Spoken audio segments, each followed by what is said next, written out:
అందరికీ నమస్కారం. Jamie friends YouTube ఛానల్కి స్వాగతం. ఈరోజు ఈ వీడియో కొంచెం డిలే అయింది. ఒక వారం రోజుల నుంచి ఈ వీడియో చేయట్లేదు, నేను బయట ఉన్న మూలంగా. అంచేత ఈరోజు మనం ఎప్పుడు ఉండే కార్యక్రమం ఇది. అలనాటి ఆణిముత్యాల శీర్షికలో ఈరోజు ధనమా దైవమా అనేటటువంటి ఒక సినిమా గురించి, అందులో ఒక పాట గురించి నేను మీకు తెలియజేస్తాను. దాని గురించి సంగీత సాహిత్య విశ్లేషణ కూడా చేద్దామని అనుకుంటున్నాను. అది ఏమైనా అందులో తేడాలు ఉంటే, సూచనలు ఉంటే చేయండి, నేను సరిదిద్దుకుంటాను అన్నమాట. అయితే ఈ వీడియో పూర్తిగా చూడండి, ఎందుకంటే ముఖ్యమైనటువంటి విశేషాలు, సంగీతానికి సంబంధించి, పాటకు సంబంధించినటువంటి ఆ పాటకి తీసుకున్నటువంటి రాగాలు అన్నీ కూడా చివరిలోనే ఉన్నాయి. అంచేత వీడియో చివరి వరకు చూసి మీకు నచ్చితే ఒక లైక్ ఇచ్చి సబ్స్క్రైబ్ చేయండి, మాకు సపోర్ట్ చేయండి. అయితే ఈ పాట రాసిన వారు ఎవరంటే సి నారాయణ రెడ్డి గారు అనమాట. జ్ఞానపీఠ అవార్డు గ్రహీత ఆయన. నిజంగా సి నారాయణ రెడ్డి గారి పాటల గురించి ఎక్కువగా చెప్పనక్కర్లేదు.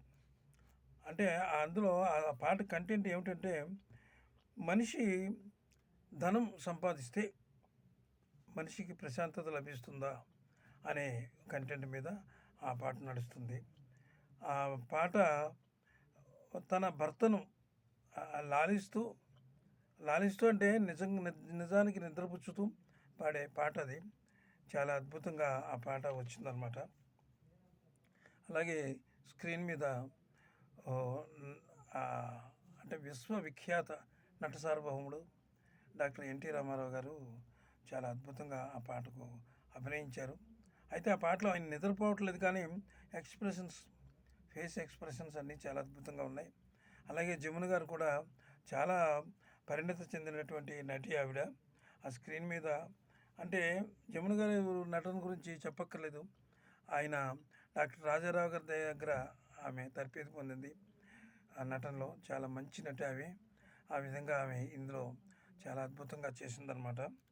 అయితే ఈ పాటను పాడిన వారు ఎవరంటే గాన కోకిల సుశీలమ్మ. అంటే ఎవరో అన్నారు ఎక్కడో, నేను విన్నాను అది. కోకిల నల్లగా ఉంటుంది, కానీ మన ఇండస్ట్రీకి ప్రసాదించినటువంటి ఈ కోకిల తెల్లగా ఉంటుంది అని చెప్పి ఎవరో చమత్కరించారు. నిజంగా కూడా అది నిజమే. ఆమె అద్భుతమైనటువంటి గాత్రం ఆమెది. అంటే ఆమె మృదుమధురమైన కంఠంతో ఈ మెలోడీ సాంగ్ చాలా అద్భుతంగా పాడింది. ఇక సంగీతం విషయానికి వస్తే టీవీ రాజు గారు చాలా అద్భుతమైనటువంటి సంగీతాన్ని సమకూర్చారు దీనికి. ఆయన పాటలు ఎన్నో, అసలు ఎక్కువగా ఆయన పాటలన్నీ ఫాస్ట్ బీటే ఉంటాయి, కానీ ఈ మెలోడీ సాంగ్కి చాలా అద్భుతంగా ఆయన కంపోజ్ చేశారు. ఈ పాటకు ఆయన ఎంచుకున్న రాగం ఏమిటంటే ఆభేరీ రాగం. ఆభేరీ రాగంలో ఆయన చాలా అద్భుతంగా ఈ పాటను కంపోజ్ చేశారు.